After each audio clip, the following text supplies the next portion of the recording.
Carlo Ancelotti বলতেছিল যে সেজনির লাল card পরে তারা কামব্যাক করবে, সে এটা আশা করছিল।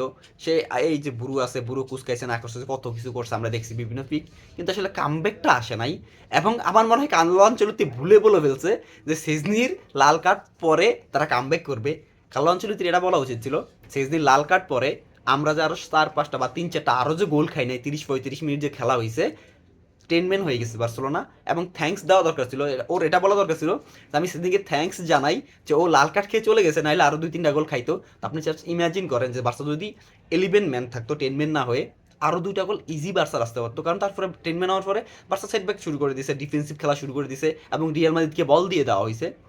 তো কি হইতো, মানে আপনি চিন্তা করতে পারেন যে একটা রিয়াল মাদ্রিদ ক্লাব, যে ফুটবল ক্লাব বার্সেলোনা বলা হয়, ফুটবল ক্লাব রিয়াল মাদ্রিদ 7-1 8-2 এই টাইপের হয়, তখন বলার কিছু রাখে না যে আসলেই যে লুকা মদ্রিচ বলছে যে একটা এমন একটা ফাইনাল হার তারা অ্যাকসেপ্ট করতে পারে, তাহলে ফেদে বালভার্দে কেন বলতেছে যে লাস্ট যে লালিগা 4 গোলে আমরা হারার পরে শান্তিতে ঘুমাইতে পারি নাই, তখন এখন কথা হচ্ছে যে 5-2 হারার পরে তারা শান্তিতে কিভাবে ঘুমাবে।